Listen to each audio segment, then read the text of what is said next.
kolbunya, ruhnya dapat ijazah secara rohani dari Rasulullah. Ada yang lewat mimpi, ada yang lewat ilham, ada yang ditegur rohani. Rasulullah mengatakan, jangan baca begitu, bacalah begini. Para tuan guru, para masyayikh, para imam, para asatiz, para habaib yang dimuliakan Allah. Saya berbicara di sini bukan sebagai orang yang lebih mulia dari antum semua. Namun, karena ini saja amanah untuk menyampaikan ilmu-ilmu yang pernah kita gali dari guru. Ilmu ini hanyalah sedikit. Wa ma utitum. Ya, tidaklah kamu diberi daripada ilmu itu kecuali hanya sedikit. Illa qalilah. Tapi sedikitnya bagi Allah, besar bagi kita. Besar menurut kita, kecil menurut Allah Subhanahu wa ta'ala. Sesuai dengan yang dikalamkan tadi, maka kami memilihkan daripada kitab Al-Hikam min Ata'illah, hikmah yang nomor 55. Sebelumnya mari kita bacakan surah Al-Fatihah untuk baginda Nabi Muhammad SAW, para sahabat-sahabat, para tabi'in, wa akhasul khusus lisada sufiyah, wa kazalik al-imam Al-Arif Billah Ibn Ata'illah As-Sakandari, pengarang kitab Hidam ini, dan semua ulama-ulama ahlu sunnah yang mengajar di negeri kita ini, yang berjuang untuk menyebarkan agama ini. Kita kirimkan untuk mereka semua. Al-Fatihah. A'udzu billahi minasyaitonir rajim. Bismillah. Ya kan. Shiratal ladzina an'amta 'alaihim. Semoga Allah membukakan berkah Al-Fatihah ini kolbu kita yang tertutup, memberi cahayanya jika ada kegelapan di dalamnya. Qala al-anwar matayal qulubi wal asrar. Al-anwar jamak plural daripada nur, cahaya-cahaya. Cahaya-cahaya itu adalah pecahan daripada nur Sayyidina Muhammad sallallahu alaihi wasallam. Karena dalam ilmu ma'rifatun nur Sayyidina Muhammad sallallahu alaihi wasallam, tatkala Allah meniupkan ruh yang suci, yang kemudian ia sebut namanya Ahmad, maka ia berikan dia pakaian bernama Nur Muhammad sallallahu alaihi wasallam. Lalu Allah menataplah kepada sang nur itu. Jika kita ditatap oleh seseorang yang mulia, adakah ia kita cintai atau kita segani? Maka kita berkeringat. Ini analog kiasnya. Maka sang nur pun berkeringat. Keringatnya mengeluarkan cahaya. Cahaya itulah yang disebut pecahan Al-Anwar. Cahaya-cahaya nur Nabiina Muhammad sallallahu alaihi wasallam. Darinya lah alam semesta tercipta. Darinya lah surga, neraka, arash, semuanya tercipta. Bahkan dikatakan dalam kitab Sidi Syekh Abdul Qadir Al-Jilani qaddasallahu sirrah, yang berjudul Sirrul Asrar, bahwa arash baru dicipta setelah Allah menciptakan Nur Muhammad sallallahu alaihi wasallam 4000 tahun. Maka seringlah kita bertanya kepada murid, pada para santri, para bahkan ikhwan, para masyayikh, lebih utama manakah arash atau Sayyidina Muhammad sallallahu alaihi wasallam? Saya pun mau tanya kepada orang Malaka ini, lebih mulia Nabi Muhammad atau arash? Arash? Lebih dahulu Nur Sayyidina Muhammad SAW atau arash? Arash itu dicipta dari nur zatnya Sayyidina Muhammad SAW. Maka saya tanya lagi, mana yang lebih mulia? Arash itu Baitur Rahman, maka disebut Ar-Rahman 'alal 'arsy istawa. Allah yang maha kasih. Istawa secara harfiah artinya merata-rata, menyamakan, meratakan. Apa yang ia ratakan? Rahmaniyahnya. Maka disebut istawa. Tapi sayang sekali orang-orang yang terhijab kalbunya dengan akal, fikiran dan syahwat debatnya, Dia berdebat mengenai istawa tapi melupakan Ar-Rahman. Lihatlah hari ini orang yang mengaku aswaja Ahlus Sunnah wal Jamaah, tapi dia sibuk berdebat apa itu istiwa. Boleh, tapi jangan berdalam-dalam. Ilmu kalam itu obat. Obat itu pada dasarnya racun. Dia hanya diberikan jika ada orang berfikir tentang tajsim. Dia jisimkan Allah, dia bayangkan Allah bertempat, barulah kita bahas ini. Jika orang tidak bahas ini, kita tidak perlu ungkapkan, bentangkan makna istawa. Karena istawa, kata Imam Muhammad Ali Al-Qari, maknanya lebih dari 15. Ada 15 makna. Kenapa yang terang tidak diambil? Sedangkan di samping saya ada Ustaz terang, guru terang, beliau dari Sarawak, ya. Mata Allah fi hayati, ya.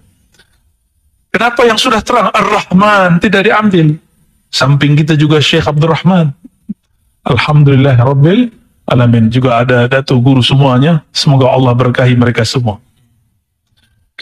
Ar-Rahman alal arsy istawa. Allah yang Maha Rahman. Namun beberapa ahli ma'rifat mengatakan Allah menamakan Nabi Muhammad SAW dengan nama dirinya. Wabil mu'minina ra'ufur rahim. Ia terhadap orang beriman sungguhlah ra'uf, ngasih sayang.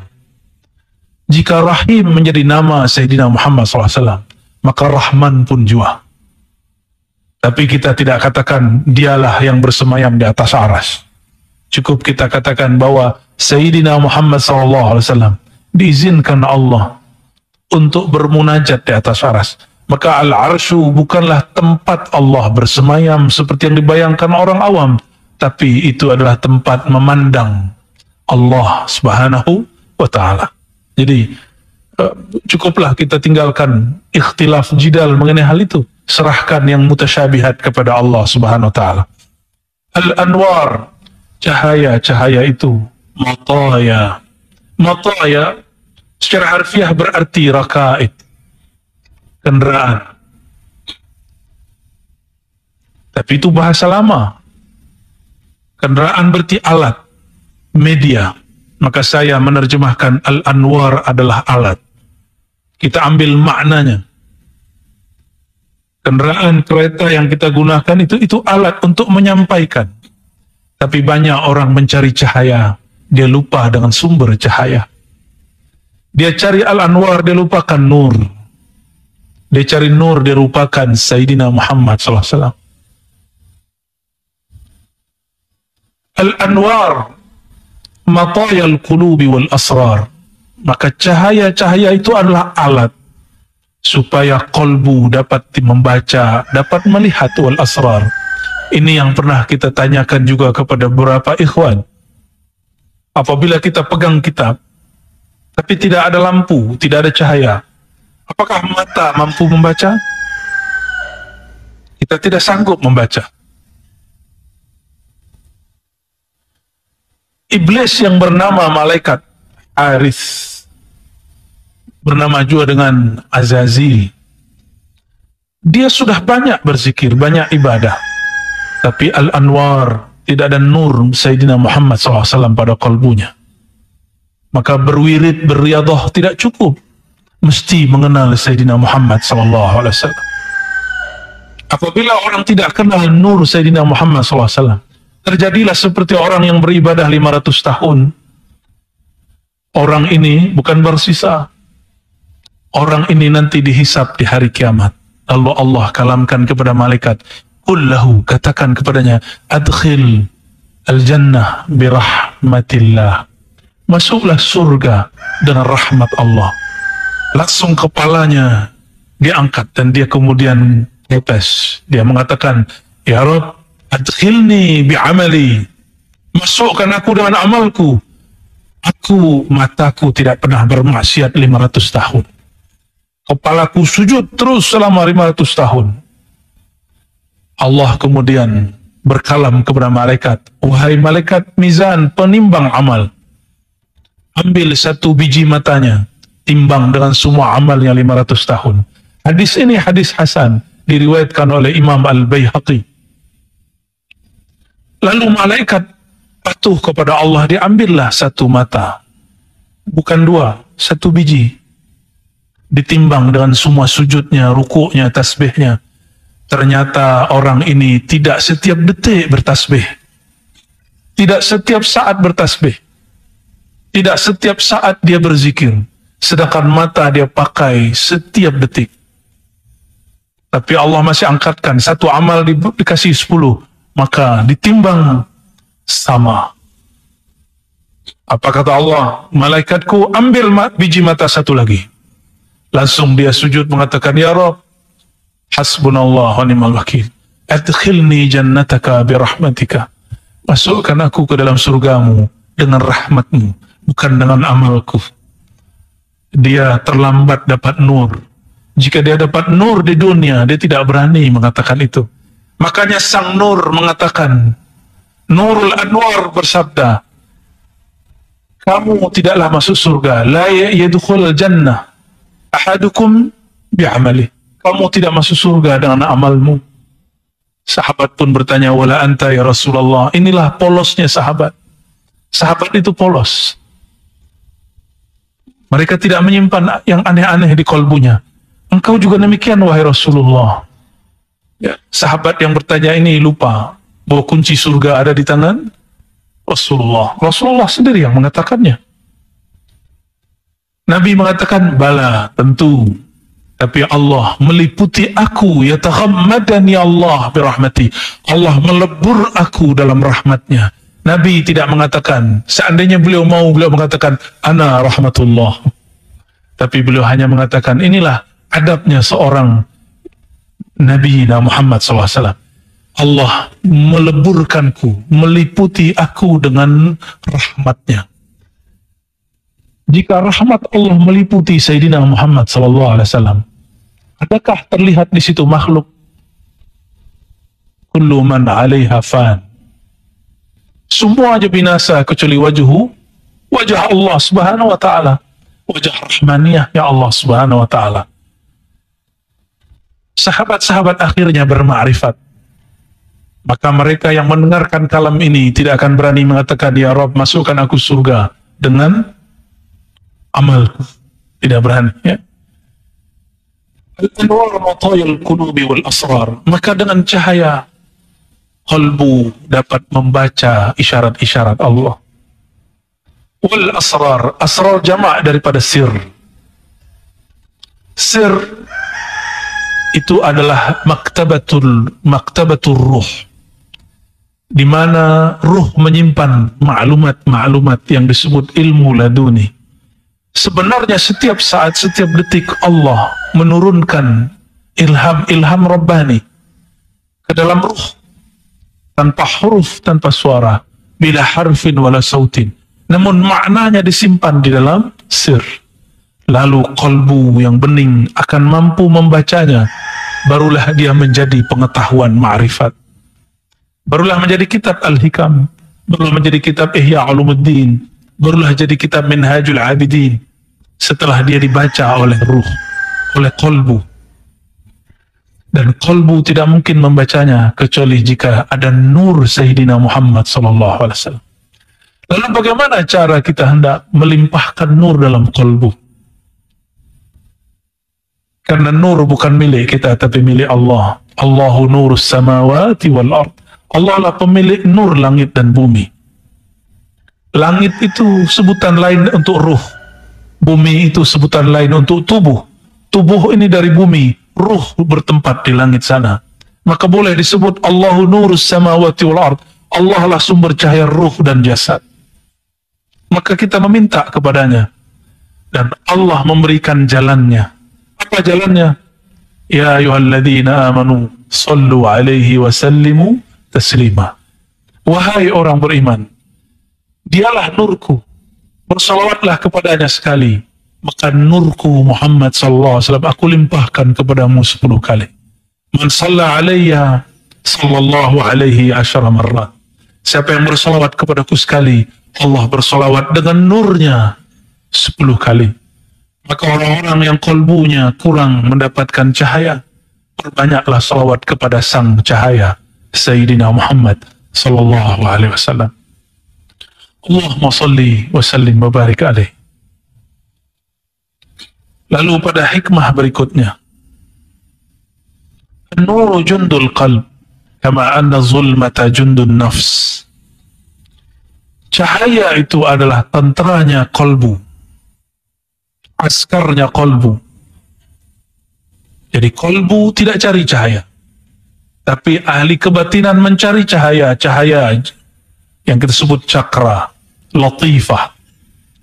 Kita tidak menyembah cahaya itu. Umat Sayyidina Muhammad tidak pernah menyembah Sayyidina Muhammad SAW. Cahaya itu cuma hanya menjadi rakaibuhu, hanya menjadi kendaraan menuju Allah Subhanahu wa Ta'ala. An-nur jundul qalb. Maka nur Sayyidina Muhammad SAW itulah tenteranya qalbu. Sebagaimana zulmah. Jika nur itu dari jamalnya Allah, maka zulmah daripada jamal apa kawannya? Jamal jalal. Zulmah, kegelapan adalah tenteranya nafsu, jiwa. Tapi semuanya milik Allah. Apabila ada orang tidak sadar dengan nur, maka Allah celupkan dia di dalam kegelapan. Apabila orang merasa dirinya banyak beramal, lalu dia merasa sok suci, Allah akan takdirkan dia kakinya masuk kepada kegelapan maksiat dan syahwat. Disitulah dia mengatakan, ya Rabb, hamba-Mu hina. Maka baik nur ataupun zulmah, dua-duanya dari jamal dan jalalnya Allah Subhanahu wa Ta'ala. Maka orang-orang yang melihat ahli taat tidak mensucikannya, tidak mengkultuskannya. Jika melihat ahli maksiat, dia itu pun tidak menghinanya. Gimana? Kita menghina orang, ya? Beda parti pun sudah hina orang, ya. Jauh-jauhkan itu. Jauh-jauhkan pandang menghina orang lain. Memandang orang yang lain hina daripada kita. Karena barangkali setelah ini kita hari ini taat, jam ini taat, pukul 6 ini taat, pukul 7 ini taat, tapi nanti pukul 8 kita maksiat. Kita tidak tahu. Dan yang paling berbahaya maksiat yang kita rahasiakan. Maka jika ada orang memuji kita, cukup katakan, ya Rabb, Engkau maha tahu aibku. Seandainya manusia tahu aib kita, siapa yang mau berkawan dengan kita? Tapi Allah maha tahu aib kita dan tidak pernah meninggalkan kita semua. Ma wadda'aka rabbuka wa ma qala. Fa idza arada Allah an yansura 'abdahu amaddahu bi junudil anwar. Apa tanda-tanda orang mendapatkan cahaya? Allah kirim kepadanya tentara-tentaranya. Dan nur di sini boleh diartikan ilmu. Tapi adakah ilmu tanpa muallim? Adakah ilmu berjalan sendiri? Kita tiba-tiba kira kitab masuk ke kepala. Ada? Itu khayalan anak-anak, budak-budak kecil. Nonton film kartun. Nah, huruf-huruf pindah ke dalam kepala. Tidaklah ada ilmu kecuali ada wadahnya. Itulah muallim. Oleh karenanya kita wajib ta'zim kepada muallim, karena dialah wadahnya anwar. Dialah pewaris. Al-ulama warasatul anbiya. Para ulama itu pewaris para nabi, bukan pewaris para rasul, pewaris para nabi. Karena kerasulan inqata'at, sudah berhenti. Tapi cahaya nubuat masih Allah wariskan kepada para ulama. Maka para nabi dulu tidak sekolah, tidak ngaji di pondok, tidaklah PhD, tidaklah baca Sahih Bukhari dan Muslim. Karena Sahih Bukhari Muslim berasal dari Sayyidina Muhammad SAW yang ummi itu. Maka kita yang baca kitab Sahih Bukhari Muslim tidak boleh merasa sombong kepada orang yang mungkin secara zahir terlihat ummi, tidak membaca. Mungkin dia tidak membaca yang tertulis, yang tersurat, dia membaca yang tersirat. Oleh karenanya juga Imam Abdul Wahab Asy-Sya'rani mengatakan, guruku ada seseorang yang ummi, namanya Ali Al-Khawwas. Kalau bukanlah karenanya, maka zulmah, kegelapan di kolbuku tidaklah pernah hilang. Imam Abdul Wahab Sya'rani hafal Sahih Bukhari, khatam Sahih Muslim, Khatam Fathul Bari 5 kali. Khatam Syarah Imam Nawawi terhadap Muslim 3 kali.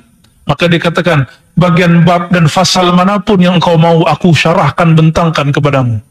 Tapi beliau mengatakan, yang dapat menghancurkan zulmah di kolbuku, itu berkah nur yang ada di kolbu Sayyidi Syekh Ali Al-Khawas, yang la yaqra wa la yaktub, tidak mampu membaca yang tersurat, tapi dia baca apa yang tersirat di dalam kolbuku.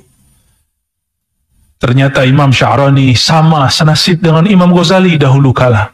Imam Sya'rani yuhibbul jah, menyukai viralitas, viral, popularity, suka syuhrah, ingin dipuja-puji sebagai orang alim, ahli ilmu. Tapi dia sendiri merasakan, kenapa zikirku tidak nikmat? Kenapa salatku tidak khusyuk? Kenapa hatiku gelisah? Kenapa hatiku merasa lebih alim dari orang di sampingku? Berguru ke banyak masyayikh, bertambah ilmu, bertambah sombong, bertambah ilmu, bertambah keinginan untuk berjidal, berdebat. Akhirnya dia istikharah, dapatlah isyarah, bertemu dengan Sayyidi Syekh Ali Al-Khawas. Apa kata Sayyidi Syekh? Wahai Sya'rani, jika engkau hendak usul sadar bertuhan, ingin melimpah nur ke dalam kolbumu, maka engkau harus mentalak dunia dari kolbumu. Apakah dunianya Imam Sya'rani? Dia cinta bukunya, dia berbangga dengan karya-karyanya, ta'lif-ta'lifnya, kitab-kitab yang dia karang. Kata Imam Ali Al-Khawas, ahrikhu atau anfiqhu, bakarlah ia atau infakkan. Maka dia lihat kitabnya yang fihi al-kibr wal-ujub, yang di dalamnya ada kesombongan menulis, dia bakar. Setiap kali dia bakar kitabnya, terbakarlah zulumat di dalam kolbunya. Jika ada kitab bermanfaat, maka dia jual. Satu kitab harganya ribuan dinar. Itu kitab tidak diambil dan tabung, masuk ke dalam kartnya. Kalau kita bagaimana? Masuk kart ya? Masuk tabungan? Beliau tidak. Dibagi-bagi. Setiap kali dia membagi, maka hubud dunianya hilang. Pun dia bagi. Akhirnya masuklah nur. Datang kepada Sidi Syekh Ali Al-Khawas. Dari awal ngaji sampai akhir, matanya senantiasa berlinang, kolbunya bercahaya terang benderang. Ma'rifat Sayyidina Muhammad SAW tiada lagi penghalang. Itulah kisah Abdul Wahab Asy-Sya'rani, yang beliau juga menyarankan kita membaca kitab Al-Hikam ini. Allah kirim Sayyidi Syekh Ali Al-Khawas. Jadi nur itu isinya ilmu ma'rifatullah. Dia bertahta di kolbu para arif billah. Maka hormatilah mereka, ta'zimi mereka, cium tangannya, berkhidmat kepadanya, amalkan ilmunya. Maka cahaya pun melimpah di dalam kolbu. Uqata anhu madada zulmi wal aghyar. Allah jika hendak ingin membantu si hamba, maka Allah putus, Allah bakarlah zulumat jiwanya, kegelapan jiwanya. Mulailah dunia terasa hambar. Mulailah 100 ringgit dengan 1 ringgit rasanya sama. Walaupun di mata ini tampak lain, tapi di kolbu mulai terasa sama. Mulailah terasa sama, naik kereta yang mahal dengan kereta yang murah, rasanya pun sama. Insya Allah. Ya. Bagian akhir ya. Nuru lahul kasyaf. Cahaya itu berfungsi menyingkap mana yang gelap. Maka tadi saya bertanya, jika kita pegang kitab, pegang mushaf, mampukah baca jika lampunya mati, padam? Kita tidak mampu baca. Maka nur masuk ke dalam kolbu, dia mampu membimbing kita membaca mana yang sudah tersurat. Wal basirah laha al-hukm. Lalu mata ini mata yang zahir, yang melihat namanya basar. Ini namanya ain, yang melihat namanya basar. Namun yang melihat kebenaran namanya basirah. Dia adalah ainul qalb, matanya qalbu. Ainul basar, ini dia. Ainul basirah ada di dalam qalbu. Ya. Al-Basirah ini dia bertugas lahul hukmu, dia menghukum, dia mengatakan, dia memutuskan ini baik, ini buruk. Nah, cara menghidupkan basirah ini setelah kita bersolawat dan belajar ilmu, beristikharah. Istikharah adalah latihan menghidupkan basirah.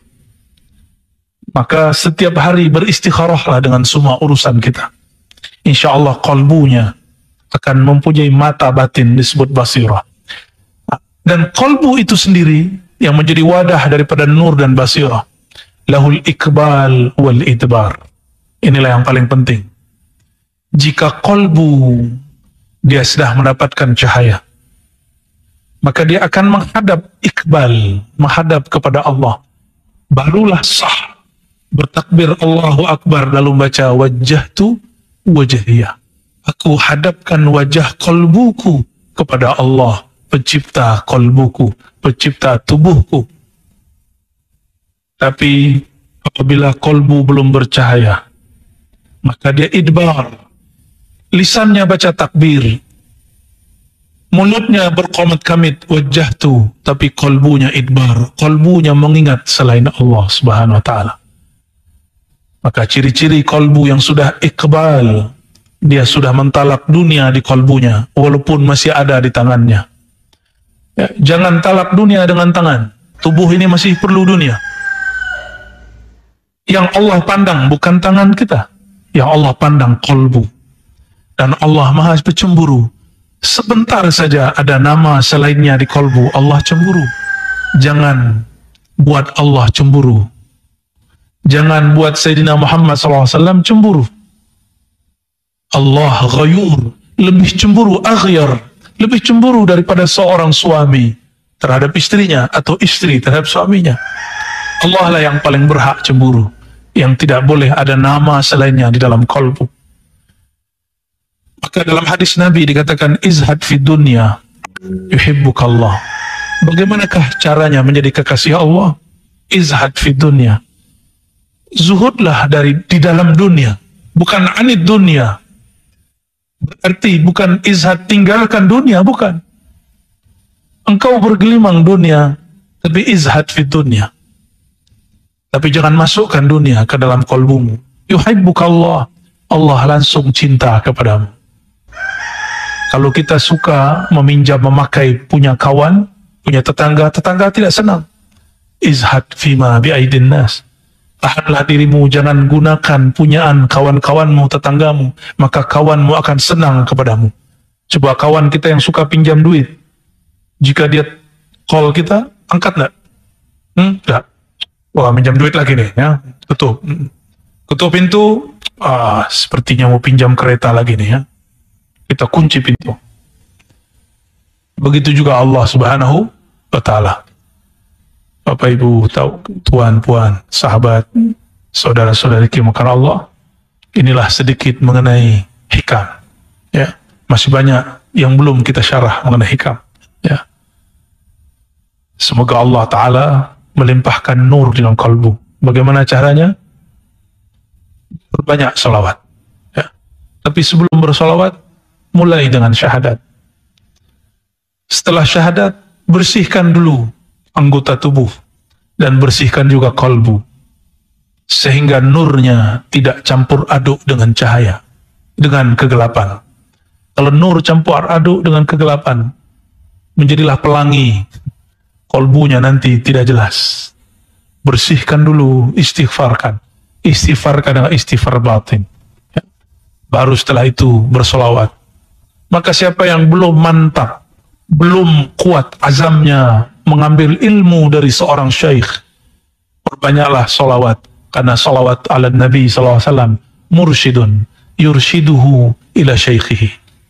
Nanti solawat dia akan hantar dia kepada mursyid. Maka ciri-ciri orang-orang dapat cahaya, dia cinta solawat. Dan yang kedua, dipertemukan dengan guru yang di kalbunya bertahta nur Sayyidina Muhammad SAW. Gimana Ustaz? Salas? Ada soal jawab? Ada? Tak? Nah.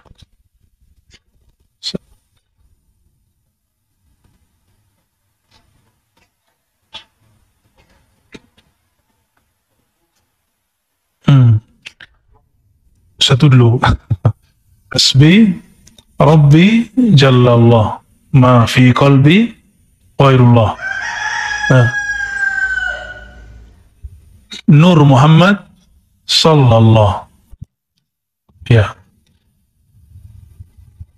Tidak ada orang yang ingkar mengenai hasbi Rabbi Jallallah. Itu pertanyaannya ya.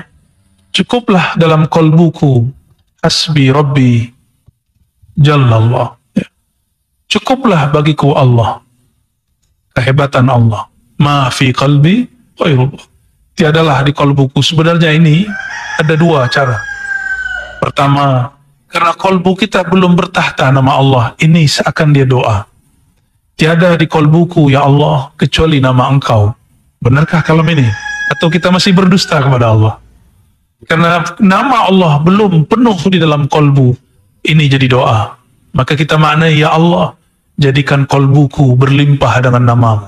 Ma fi qalbi ghairullah. Namun ada yang mengiskal, ya, mengingkari. Tambahan berikutnya, Nur Muhammad sallallahu. Itu yang diingkar. Nah, itu bagian dari ilham Rabbani yang diturunkan kepada para aulia.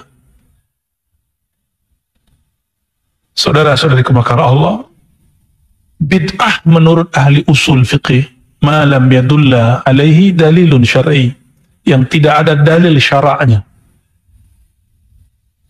Tidak ada dalil syara'nya. Salah satu dalil syara' apa itu? Ada masadir ahkam syar'iyah, Quran, sunnah, ijma', qiyas. Ada yang mukhtalaf, urf, masalihul marsalah. Urf itu tradisi ulama yang dipakai masyarakat, rakyat, umat. Maslahat juga ijtihad ulama. Ijtihad zahir. Ulama, fuqaha. Maka jika ada maslahat walaupun tidak ada dalam Al-Quran dan sunnah, dia bukanlah bid'ah. Sama. Ahli ma'rifat pun mereka punya masadir. Selain maslahat uruf, selain qaulus sahabi, apa itu? Man ra'ani fil manam faqad ra'ani. Man ra'ani faqad ra'al haq. Siapa yang bertemu aku dalam mimpinya, dia akan bertemu aku dalam jaga. Siapa yang bertemu aku faqad ra'al haq. Dia benar-benar bertemu aku. Fa inna syaitan la yatamatsalu bi. Karena syaitan tidak pernah menyerupai aku. Tubuh Sayyidina Muhammad SAW sudah wafat. Tubuhnya, ruhnya wafat. Yang mengatakan Nabi mati, su'ul adab. Karena ayat yang mengatakan, La taqulu liman yuqtalu fi sabilillahi amwat. Jangankan sayyidus syuhada, sayyidul anbiya. Para syuhada yang bukan Nabi, bukan wali, wali-wali besar. Ini syuhada saja. Tidak boleh kita katakan amwat. Maka saya bertobat kepada Allah. Jika dahulu pernah mengatakan Nabi mati.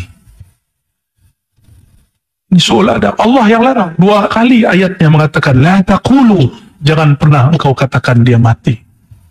Itu syuhada. Lebih mulia syuhada atau anbiya. Dan Sayyidul Anbiya wal Mursalin Sayyidina Muhammad SAW.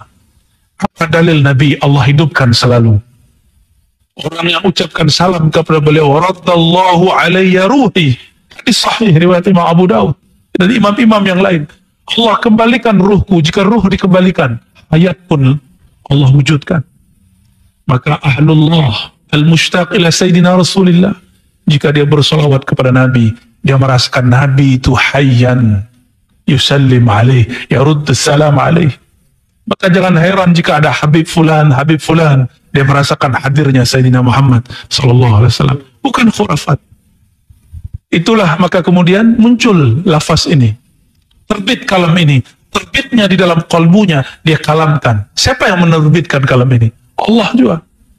Allah yang mengilhamkan kalam ini. Nur Muhammad Sallallahu. Jadi kalimat-kalimat ini bukanlah bid'ah. Ya. Termasuk sholawat-sholawat. Tidak boleh ulama dia rangkum-rangkum sendiri. Ulama-ulama arif billah, kalbunya, ruhnya dapat ijazah secara rohani dari Rasulullah. Ada yang lewat mimpi, ada yang lewat ilham, ada yang ditegur rohani. Rasulullah mengatakan, jangan baca begitu, bacalah begini. Banyak, saya sudah banyak ketemu orang yang hari ini masih hidup. Itu bukan hanya untuk ulama terdahulu, akan berlaku sampai akhir zaman. Tapi ingat, dia hanya bab ma'rifat, bukan bab syariat. Syariat al-yawma akmaltu lakum dinakum. Syariat telah sempurna. Syariat yang sempurna, kita belum sempurna. Pemahaman orang yang membid'ahkan ini, pemahaman syariatnya belum sempurna. Syariatnya sempurna. Ya. Jadi banyak orang mengatakan ini bid'ah, bid'ah, bid'ah. Syariat sudah selesai, nubuat sudah selesai, risal iya pada Nabi Muhammad, tapi dalam fikiranmu belum selesai, pemahamanmu tentang bid'ah belum selesai. Maka seorang wali, dia kalau menulis satu sholawat, seperti Imam Syafi'i nulis sholawat yang belum pernah diajar Nabi, ada yang berani mengatakan Imam Syafi'i ahli bid'ah. Yang tambahan beliau, Allahumma sholli ala Sayyidina Muhammad, kullama dzakarahu dzakirun wa ghafala an dzikrihil ghafilun, di kitab Ar-Risalah, seingat saya. Sayyidina Ali pun juga bersolawat. Ya dahiyal madhuwat, kalimatnya. Sayyidina Abdullah bin Mas'ud pun bersolawat. Allahumma ja'al salawatika wa baratika ala Sayyidina Muhammad. Itu kalam dari Ibn Mas'ud. Jadi sahabat-sahabat menggubah solawat sendiri, tapi dengan ilham Rabbani. Karena ilmu ma'rifat terus diwariskan kepada para awliya, para ulama, tapi ilmu syariat sudah terhenti pada Sayyidina Muhammad SAW. Ya, dalilnya apa? Al-ulama warasatul anbiya, mengalir terus, mengalir terus, mengalir terus. Wa may yattaqillah, siapa yang takwa kepada Allah, maka Allah langsung ajar dia. Yu'allimullah, Allah langsung ajar dia. Tapi takwa itu ada mursyid juga yang mengajarkan. Sudah terang ya? Mau berangkat kerja ya? Ya. Izinkan Buya. Gimana? Imam Mahdi. Imam Mahdi perlu 12 fasal. Ya, cukup lah ya. Cukup. Ya, sedikit sajalah. Al-Mahdi bermakna yang dibimbing oleh Allah. Al-Mahdi, tidak semua ulama itu Mahdi, tapi Mahdiyin mungkin. Al-Mahdi Nabi khaskan dengan kalamnya ismuhu ismi. Ada dua hadis Abu Dawud. Isimnya isimku. Isim bukan sekedar nama, tapi isim uluf wasumu, dan alamat itu maknanya tanda-tanda dan ketinggian darjah. Itu makna ism. Ismuhu ismi. Nabi Muhammad SAW mengatakan, ana Muhammad, ana Ahmad, ana Mahi, ana Aqib. Ketika belum mengatakan ana Ahmad, ana Mahi, maka seakan belum mengatakan ismuhu ismi, isim dia isimku sama, dialah pewaris mutlakku. Tapi dia bukan nabi, dia bukan rasul. Dan hadis yang keduanya, min waladi Fatimah. Banyak wali yang nama Allah ada di kolbunya, nama Sayyidina Muhammad ada pada sifat jiwanya, tapi nasabnya tidak. Maka dia bukanlah Al-Mahdi. Jika dia mengaku, dia mudda'i, dia kazzab, dajjal yang mengaku Mahdi. Banyaklah dajjal-dajjal kecil itu hari ini. Ya, salasuna dajjalun. Nanti muncul 30 dajjal. Dajjal-dajjal teri, ikan kecil. Dajjal-dajjal kecil sebelum muncul dajjal yang akbarnya, yang disebut Al-Masih. Kenapa disebut Al-Masih? Levelnya melawan Sayyidina Isa, bukan melawan Al-Mahdi, karena Al-Mahdi ismuhu ismi. Maka lawannya Al-Masih Dajjal, Al-Masih Isa. Yang nanti membunuh Dajjal, Al-Masih Isa, bukan Sayyidina Al-Mahdi. Levelnya lebih tinggi. Nanti ada lagi Ya'juj Ma'juj setelah itu. Maka khusus Nabi khususkan Al-Mahdi min waladi Fatimah, dari zuriat Sayyidatina Fatimah. Apakah Sayyidina Al-Husain atau Sayyidina Al-Hasan? Saya lebih berkesimpulan dia gabungan dari dua itu. Dia Hasani wal Husaini. Maka Al-Mahdi jami' baina nasabain, zahir wal batin, Hasan wal Husain. Ya. Dan kita beruntung Nusantara ini, negeri ini, baik Malaysia, Indonesia, Indonesia pun ibu kotanya sudah berganti namanya IKN. Ya, ibu kota Nusantara. Nusantara itu nama negara sebenarnya. Negara kita semua, jiran semua, kita beruntung bahwa zuriat Nabi sangat banyak di negeri ini. Bahkan lebih banyak dari negeri Tarim. Tanya kepada Habib-Habib di Tarim. Ada fam-fam, ya, suku-suku yang sudah tidak ada di sana masih ada di Malaysia, ada di Singapura, ada di Brunei, ada di Indonesia. Alhamdulillahirabbil alamin. Maka saya berdoa dan berharap semoga kebangkitan itu kita termasuk tenteranya. Amin ya rabbal alamin. Allahumma ja'alna minal mahdiyyin. Ya Allah, jadikan kami orang yang layak menjadi tentara-tentara al-mahdimu. Amin ya rabbal alamin. Allahumma ya Allah salli ala sayyidina Muhammad.